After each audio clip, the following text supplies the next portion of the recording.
What if I told you that the key to unlocking Scotty Barnes' maximum potential isn't about him becoming a 25-point scorer, but about him becoming something much more dangerous? We're talking about the 2022 Rookie of the Year, the guy who just signed a massive $225 million extension and who's about to enter his 5th NBA season with a completely transformed roster around him. The arrival of Brandon Ingram has created a seismic shift in Toronto's offensive ecosystem, and Barnes might be the biggest beneficiary of this roster revolution. I'm about to reveal why this upcoming season could be the year Scotty Barnes evolves from a promising young star into an unstoppable force that opposing teams simply cannot game plan against. What's up, Raptors Nation? Quick Court coming in hot with another deep dive for all you basketball junkies out there. Hope you're all crushing it today, rocking that red and black, and ready to get your mind blown about what's coming next for our franchise cornerstone. So here's the million-dollar question. With Brandon Ingram now locked up on a 3-year extension, and this roster finally taking shape, how exactly does Scotty Barnes maximize his impact without having to carry this entire offensive load? Drop your predictions down in the comments right now, because I've been studying the film, analyzing the numbers, and connecting dots that nobody is talking about yet. Seriously, stick around until the end because I'm about to break down why Barnes' less is more approach could transform him into the most complete player in the Eastern Conference. Let's start with some context about where Barnes stands right now. He just wrapped up the 2024-25 season, averaging 19.3 points, 7.7 rebounds, and 5.8 assists per game, which might seem like modest numbers for a max contract player. But here's what the casual fans are missing. This was a season where Barnes was forced to be the primary offensive option on a team that was intentionally rebuilding. Think about it, he was taking 16.4 field goal attempts per game, the highest of his career, while dealing with inconsistent spacing and a roster that was constantly in flux. But here's the beautiful thing about what's coming next. Barnes no longer has to carry that burden alone. With the February trade for Brandon Ingram and his subsequent 3-year $120 million extension, the Raptors have positioned themselves to assemble what could be the most versatile offensive trio in the Eastern Conference. While Ingram is still recovering from his ankle injury and hasn't suited up for Toronto yet, the potential starting lineup could feature Emmanuel Quickley at the point, when healthy, RJ Barrett if he remains with the team, Brandon Ingram as the primary scoring threat, Scotty Barnes as a Swiss Army knife, and Jakob Poeltl anchoring the paint. What does this mean for Barnes? It means freedom. Freedom to play his natural game without the pressure of having to score 20 plus every single night. And trust me, when Barnes plays freely, magic happens. But wait, are you seeing the same potential I'm seeing with this roster construction? Because if you look at Barnes' best stretches throughout his career, they've come when he's been able to focus on impact rather than volume. Let me paint you a picture of what peak Scotty Barnes looks like in this new system. Remember that career high 35-point performance against the Spurs to end the season. He shot 15-23 from the field, grabbed 11 rebounds, and dished out 8 assists. That wasn't Barnes forcing shots. That was Barnes playing within the flow, picking his spots, and making the right basketball plays. Now imagine that version of Barnes, but with Brandon Ingram drawing the opponent's best defender and primary defensive attention. Suddenly, Barnes is getting favorable matchups, cleaner looks from 3, and more space to operate in the post and on drives. The efficiency question that everyone keeps bringing up. It's about to become a non-issue. Barnes shot 44.6% from the field last season, which isn't terrible for someone who was taking difficult shots as the focal point of opposing defenses. But when you're the 3rd or 4th option instead of the 1st, those percentages typically jump by 4 to 5 percentage points. And can we talk about his 3-point shooting for a second? Yes, he shot 27.1% from deep last season, but here's what. The numbers don't tell you. The quality of those attempts was often poor because teams could key in on him. With Ingram and Barrett spacing the floor, Barnes is going to get wide open looks that he simply wasn't getting before. Do you remember Barnes' rookie season when he shot 30.1% from 3 while playing alongside Fred VanVleet, Pascal Siakam, and OG Anunoby? That was a 19-year-old learning on the fly. Now we're talking about a 24-year-old entering his prime with 4 years of NBA experience and the best supporting cast he's ever had.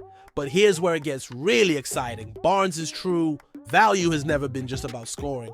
During Toronto's impressive 10-5 run in March 2025, he was nominated for Defensive Player of the Month. That's a guy who can anchor your defense while contributing 17 to 20 points, 8 rebounds, and 6 assists on the other end. The article mentions fans wanting to see Barnes average something like 22 points, 8 rebounds, and 6 assists with improved shooting percentages. You know what? I think that's not only possible, but probable in this new system. When you're not forcing difficult shots and you're playing with better spacing, those numbers become much more attainable. And let's address the elephant in the room. Some people are saying Barnes should be the 3rd or 4th offensive option. I actually think that's perfect for his skill set. Look at players like Draymond Green in his prime with Golden State, or even Pascal Siakam during Toronto's championship run. Sometimes the most impactful player isn't the one taking the most shots. What would a successful season look like for Scotty Barnes? I'm thinking 22 points on 47-48% shooting, around 35% from 3, 8 rebounds, 6 assists, 1.5 steals, and 1 block per game. Those are borderline all-star numbers, especially if the team wins 45+ games. Are you starting to see the vision? Because this isn't about Barnes taking a step back. This is about him taking a step forward into becoming a more complete and efficient player. The spacing concerns that people keep bringing up, they're valid, but they're also solvable. Barrett has shown improvement as a shooter, and with Ingram's elite shot creation ability, opposing teams can't just pack the paint against Toronto anymore. That means more driving lanes for Barnes and more opportunities for him to use his 6'7" frame and improved handle to attack mismatches. But here's the real kicker. Barnes still has areas where he can make significant improvements. His free throw shooting, his decision making in transition, his post-up game, these are all areas where a more focused Barnes could see major growth. When you're not exhausted from carrying the entire offensive load, you have more energy to dedicate to these finer points of your game. Think about the playoff implications too. As mentioned in analysis of Ingram's fit, in the 2021-2022 playoffs, Ingram averaged 27 points per game, which was a near 5-point increase from the regular season. Now imagine that level of playoff elevation from Ingram combined with Barnes operating at peak efficiency in a complementary role. That's a terrifying combination for Eastern Conference opponents. What do you think? Are you buying into the vision of Barnes as the ultimate complementary star, or do you still think he needs to be a primary scorer to reach his ceiling? Remember to hit that subscribe button if you're enjoying this breakdown, because we're going deep on player analysis all season long. The beauty of Barnes' situation is that he gets to have his cake and eat it too. He can still be the heart and soul of this Raptors team, the defensive anchor, the primary playmaker in transition, the guy who makes the winning plays, without having to sacrifice his body and his efficiency trying to be something he's not, as his coach Darko Rajakovic said in Barnes' exit interview, describing him as a unicorn and emphasizing that Scotty, Barnes is the reason our defense was so good and improving this season. That's your foundation right there. Everything else is just icing on the cake. And let's not forget, Barnes is still just 24 years old. He's got years of prime basketball ahead of him. This upcoming season isn't about him reaching his ceiling. It's about him establishing a sustainable, winning formula that can carry this franchise for the next decade. The balancing act isn't really about Barnes scoring less. It's about Barnes becoming more efficient, more impactful, and more complete. When you can give your team 22 points on great efficiency, elite defense, solid playmaking, and winning intangibles, that's not settling for less. That's becoming elite. So here's my bold prediction for the upcoming season. Scotty Barnes makes his second All-Star team, the Raptors make the playoffs for the first time since 2020, and Barnes finishes in the top 10 for Defensive Player of the Year voting. Why? Because when great players get put in the right situations, they don't just maintain their level, they elevate it. What are your thoughts on Barnes' evolution? Do you think this supporting cast finally unlocks his full potential? Let me know in the comments. And don't forget to like this video if you're as excited as I am about what's coming next for our franchise cornerstone.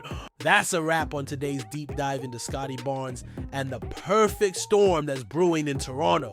If you enjoyed this breakdown and want more in-depth analysis of your favorite Raptors players, smash that subscribe button and hit the bell icon so you never miss our latest content. We're going to be covering everything this season, from rookie developments to trade possibilities to playoff predictions. Trust me, you don't want to miss what's coming next. This is Quick Court, and I'll catch you in the next one. We the North, baby.